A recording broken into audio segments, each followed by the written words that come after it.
So, parang dito ko na lang talaga ito, kanang ako ning isimilya lang. Kasi hindi ko makukuha yan lang. Kasi, magsisimilya ako lang, madali mamunga ang kuan lang, okra. Ano, ganito.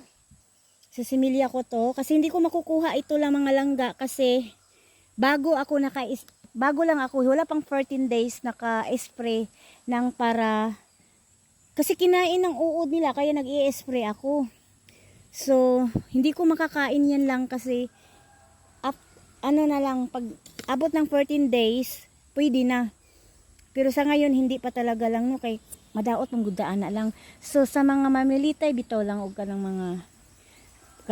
mga gulay lang, like mga okra, mga kuan ba, kanang mga, so, ginamalimot yung ay, kanang palya, anak bitaw, mga talong, hugasi yun yung ayo lang, kay basig nag-spray na sila gikan og kanang dahon bitaw, dahon, kay pang kanon mong nagulod.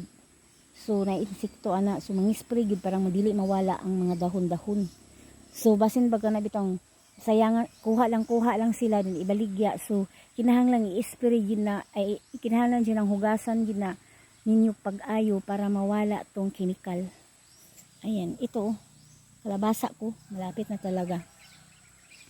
So, yun lang ang concern ko mga langga. Kasi nung nag-garden ako, lalo na talaga, alam mo mga langga, dito kasi sa amin mga langga, may nag-garden talaga ng mga okra, anak palya, talong. Ano talaga organic, no? Kung mag-i-spray man sila, alam ko kasi sasabihin nila sa akin. So, kasi sa ilaha dire, sabi nila papatayin talaga nila isa-isa yung uod. Parang oo naman kasi lagi ka mag-i-spray, mahal yung spray. So madaming tanim, madami ka ding bibilhin. So papatayin dito, alam ko yung mga tinatanim nila talagang hindi masyadong ma-spray. So dito kasi mayroon kasi kaya safe.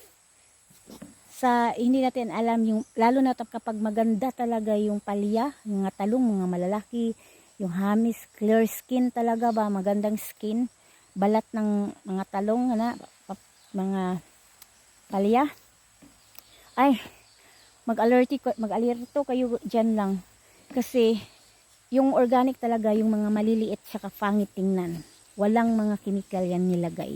So yun lang.